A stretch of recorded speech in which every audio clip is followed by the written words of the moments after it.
સાચું માન્ય અધ્યક્ષ શ્રી, માન્ય મંત્રી શ્રી, શહેરી વિકાસ મંત્રી શ્રી માંગણી ક્રમાંક 101 અને 102 જે લઈને આવે છે તેમાં હું સમર્થન સાથે મારા વિચાર રજૂ કરું છું. માન્ય અધ્યક્ષ શ્રી, ગુજરાતની વસ્તી 2011ની વસ્તી ગણતરી મુજબ અંદાજે 42% લોકો શહેરમાં વસવાટ કરે છે. એટલે લગભગ 6.25 કરોડની વસ્તીમાં 2,60,00,000 લોકો આજે શહેરમાં વસવાટ કરે છે. માન્ય અધ્યક્ષ શ્રી, આ શહેરમાં વસવાટ કરવાનું મુખ્ય કારણ જોવા જઈએ તો શહેરોનો અવિરત વિકાસ છે. ધંધા વ્યવસાયની ઉજ્જવળ તક, શિક્ષણ, આરોગ્ય, તમામ પ્રકારની સુવિધાઓને કારણે એ રાજ્ય સરકારના કર્મચારી હોય, કેન્દ્ર સરકારના કર્મચારી હોય, નિવૃત્ત થયેલા કલેક્ટર હોય, ડીડીઓ હોય, એ નિવૃત્ત થયા પછી પણ એ આ જ શહેરમાં સ્થાયી થવાનું પસંદ કરે છે અને બાકીની જિંદગી પણ એ અમદાવાદ અને બાકીના મહાનગરોમાં પોતે વસવાટ કરે છે. માન્ય અધ્યક્ષ શ્રી, મને કહેવાનું થાય કે આજે જે શહેરોનો વિકાસ થયો છે અને એ શહેરોનો વિકાસની સાથે સાથે ગામમાંથી લોકો શહેર તરફ પહેલા આવતા હતા, પણ આજે આ રાજ્યની અંદર છેલ્લા ઘણા વર્ષોથી રાજ્ય સરકારે શહેરનો વિકાસની સાથે સાથે ગામનો પણ સમતોલ વિકાસની શરૂઆત એક વિઝન સાથે શરૂઆત કરી. અને એ વિઝન, મારે કહેવું પડે કે વિકાસ એ વિઝનથી થાય છે, વિવાદ અને વાયદાથી થતો નથી. અને એ વિકાસનું કારણ જોવા જઈએ તો જે રીતે શહેરનો વિકાસ થયો એ રીતે ગામનો વિકાસ થાય. ગુજરાતની અંદર આવેલી 158 નગરપાલિકાઓની અંદર ભૂતકાળની અંદર સ્વરાજ્ય મળ્યા પછી 60 વર્ષ સુધી શૌચાલય ના હોય એવી પરિસ્થિતિનું નિર્માણ આ રાજ્યની અંદર હતું. અને આજે અભિનંદન આપવા પડે માન્ય મુખ્યમંત્રી શ્રીને કે રાજ્ય દેશના વડાપ્રધાન શ્રીને કે જે રીતે એમને સંકલ્પ કર્યો કે દરેક ગામની અંદર, દરેક ચાલીની અંદર, દરેક ઘરની અંદર શૌચાલય હોવું જોઈએ. અને એટલા માટે થઈને માન્ય અધ્યક્ષ શ્રી એમને એવું જાહેરાત કરી કે જે સમૂહ લગ્ન જેવા પ્રસંગની અંદર જવાનું માન્ય મુખ્યમંત્રી શ્રી હા પાડે તો એમાં જે ગામની અંદર કે જે શહેરમાં જવાના હોય કે જેના સમૂહ લગ્ન હોય એને ત્યાં શૌચાલય હોય. એ કાર્યક્રમમાં માન્ય મુખ્યમંત્રી શ્રીએ જવાની નેમ લીધી અને કદાચ આઝાદીના વર્ષો પછી, સ્વરાજ્ય મળ્યા પછી આ પહેલી વખત આ રાજ્યની અંદર આવું બન્યું હશે. માન્ય અધ્યક્ષ શ્રી, માન્ય અધ્યક્ષ શ્રી, મને કહેવાનું મન થાય કે ગામની અંદર મેં કીધું એમ જે રીતે શહેરોનો વિકાસ થયો છે 108 મહાનગરપાલિકાઓનો, એ રીતે 159 નગરપાલિકાઓની અંદર પણ વિકાસ થાય. એ વિકાસની દ્રષ્ટિને ધ્યાનમાં રાખીને વ્યક્તિ દીઠ 150 લીટર પાણી કેવી રીતે મળે, આત્મારામજીની જોડે બેસો. ભૂગર્ભ, એ ગામની અંદર ભૂગર્ભ ગટર વ્યવસ્થા, નગરપાલિકાના આંતરમાળખાકીય વિકાસના કામો, ખાનગી સોસાયટીમાં જન ભાગીદારીથી વિકાસના કામો, શહેરી ગરીબીઓ માટે આવાસ યોજના, 2005 શહેરી વિકાસ વર્ષથી આ શરૂઆત કરેલ, જેના પરિણામો રાજ્ય અને શહેરનો સર્વાંગી વિકાસ થયો છે. માન્ય અધ્યક્ષશ્રી, મને કહેતા આજે એટલો આનંદ થાય કે 816.15 કરોડના ખર્ચે 18 કામોને મંજૂરી આપી હોય, 470 કરોડ ગ્રાન્ટની ચૂકવણી થઈ હોય અને મહાનગરપાલિકા દ્વારા 339.46 કરોડ રૂપિયા એમાંથી ખર્ચો થઈ ગયો હોય અને જેની અંદર આંગણવાડીનું બાંધકામ હોય, પે એન્ડ યુઝનું બાંધકામ હોય, જાહેર શૌચાલયો હોય, ખાનગી સોસાયટીઓમાં જન ભાગીદારીથી લાઇટ હોય, રસ્તા હોય, પીવાના પાણીની પાઇપલાઇનના કામો હોય, 12,846 કામોને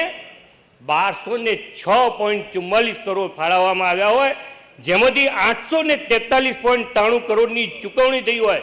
અને આજે કહેતા માન્ય અધ્યક્ષશ્રી આનંદ થાય કે 8,470 જેટલા કામો માન્ય અધ્યક્ષશ્રી પૂર્ણ થઈ ગયા હોય. મહાનગરપાલિકાનો રોડ હોય, મકાન મરામત માટે 500 કરોડ રૂપિયા જેવી માતબર રકમ એ ક્યારેય અપાઈ નથી. માન્ય અધ્યક્ષશ્રી આ રાજ્યના મુખ્યમંત્રી હતા આદરણીય નરેન્દ્રભાઈએ ગુજરાતના ચૂંટણી ઢંઢેરાની અંદર કીધું હતું કે ગુજરાતની અંદરથી અમે ઓક્ટ્રોય નાબૂદ કરીશું, અને એ ઓક્ટ્રોય નાબૂદ કરવાનું આખા દેશની અંદર સૌ પ્રથમ વખત થયું હોય તો એ ગુજરાતમાં થયું. એ બોલેલું આપેલું વચન એ અમને પાળી બતાવ્યું. માન્ય અધ્યક્ષશ્રી એમ ખાનગી સોસાયટીમાં જન ભાગીદારીને જન સુવિધાના કામો માટે 50 કરોડ રૂપિયા ફાળવ્યા હોય. 2015 અને 16 માટે 3,859, હું હમણાં કોંગ્રેસ સરકારની વાત કરું તમને, 3,859.23 કરોડની અંદાજપત્ર ચર્ચામાં ભાગ લેવાના છે ત્યારે વાત માત્ર આટલેથી અટકીને નહીં, પણ મિશન મંગલમ જેવી યોજનાની શરૂઆત પણ આ રાજ્યની અંદર થઈ કે સખી મંડળોના માધ્યમથી બચતની પ્રવૃત્તિ અને ધિરાણની પ્રવૃત્તિને વેગ મળે, અને રિવોલ્વિંગ ફંડ દ્વારા એ સ્વરોજગારીને સ્વહેતુ મળી રહે, એમ આ અંદાજપત્રમાં પણ 31.40 કરોડની જોગવાઈ આ અંદાજપત્રમાં માન્ય અધ્યક્ષશ્રી કરવામાં આવી. માન્ય અધ્યક્ષશ્રી જે હમણાં જેમ પૂનમભાઈએ કીધું કે, અને શૈલેષભાઈએ બી કીધું કે આ રાજ્યની 7 લાખ વસ્તી ઝૂંપડપટ્ટીમાં રહે, અને એ ઝૂંપડપટ્ટીની અંદર જ્યાં મકાન, જ્યાં ઝૂંપડું ત્યાં મકાન, આવી નેમ સાથે આગળ વધવાની દ્રષ્ટિની અંદર ગુજરાતમાં અમદાવાદમાં સાલમ હોય, શૈલેષભાઈના વિસ્તારની અંદર ભીલવાસ, સાલમ 4 રસ્તા ઉપર જ્યાં ઝૂંપડું ત્યાં મકાન, અને અમરાઈવાડીમાં આદરણીય મુખ્યમંત્રી શ્રી આનંદીબેન અને શહેરી ગૃહ નિર્માણ મંત્રી શ્રી શંકરભાઈ અને પ્રદીપસિંહના હસ્તે આ મકાનનું લોકાર્પણનું કાર્ય થઈ ગયું. માત્ર ફોર્મોની વાત નહીં, હવે ઘરના ઘર જે પૂનમભાઈ વાત કરતા હતા ને, ઘરના ફોર્મ બહાર પડ્યા હતા, એ ફોર્મની અંદર તો હવે સિંગ ચણાના પડીકા બંધાય છે. એટલા બધા 25-25 લાખ 25-30 લાખ રૂપિયા 25-30 લાખ જે ફોર્મ ભરાયા હતા, એ ફોર્મોની અંદર આજે લારીઓવાળા માત્ર સિંગ ચણાના પડીકા વાળવા વાપરી રહ્યા છે. એ ફોર્મની દશા તમે જુઓ.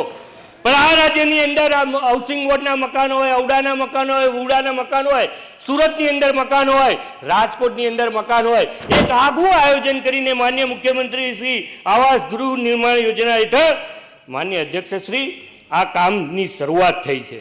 માન્ય અધ્યક્ષશ્રી આટલેથી નહીં અટકીને રાષ્ટ્રીય શહેરી આજીવિકા મિશનના મુખ્ય ઘટકો હેઠળ કૌશલ્ય તાલીમ મારફત રોજગારી આપવી, સ્વરોજગારી, શહેરી ફેરિયાઓને સહાય, ઘર વિહોણા શહેરીજનોને આશ્રયની, સામાજિક અને શૈક્ષણિક વિકાસ થાય, ક્ષમતા અને નિર્માણની તાલીમની વ્યવસ્થા થાય. માન્ય અધ્યક્ષશ્રી આ રાજ્ય સરકારે ગુજરાતની અંદર એક વસવાટની સાથે સાથે એ મોટું કામ કર્યું છે, અને એ રાજ્યની અંદર ઉમ્મીદ જેવા કાર્યક્રમની અંદર રાજ્યના 2,22,000 ઉમેદવારોને રોજગારલક્ષી તાલીમ આપીને 1,43,000 લોકોને રોજગારી પૂરી પાડવામાં આવી છે.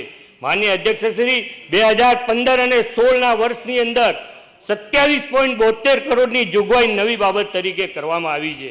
આમ માન્ય અધ્યક્ષશ્રી અનેકવિધ કાર્યો કરીને આ રાજ્યની અંદર શહેરી વિકાસ વિભાગે કામ કર્યું છે. માન્ય અધ્યક્ષજી, મને આજે કહેવાનું મન થાય કે 2 દિવસ પહેલા મેટ્રો રેલ ગયા વર્ષે અંદાજપત્રના ચર્ચાના સમય દરમિયાન આ જ ગૃહમાં મેટ્રો રેલની ચર્ચા થતી હતી, ત્યારે એવું કહેવામાં આવતું હતું કે મેટ્રો રેલના પાટિયા ગાંધીનગરના સર્કલ પાસે પાટિયા છે, એ પાટિયા દૂર થયા, અને 2 દિવસ પહેલા જ્યારે ખુદા દેતા હે તો ચપ્પલ ફાડ કે દેતા હે, આ ભર ઉનાળાની અંદર માર્ચ મહિનામાં બરફ પડે એવી સ્થિતિની અંદર આદરણીય મુખ્યમંત્રી શ્રી આનંદીબેને, શંકરભાઈએ, પ્રદીપસિંહજીએ, સૌરભભાઈએ, નીતિનભાઈએ અને 1 લાખ કરતા વધારે લોકોએ આ મેટ્રો રેલના ભૂમિપૂજનનો શુભારંભ કર્યો. આ મેટ્રો રેલ જો ગુજરાત બેંગ્લોરમાં બની શકતી હોય, દિલ્હીમાં બની શકતી હોય, મુંબઈમાં બની શકતી હોય, પણ અમદાવાદમાં ના બને એનું કારણ માત્ર એટલું જ હતું કે ભૂતકાળની યુપીએ સરકાર હતી. પણ હવે આપનો સમય પૂરો થાય છે. માન્ય જ્ઞાસુદ્દીનભાઈ. માનનીય અધ્યક્ષશ્રી,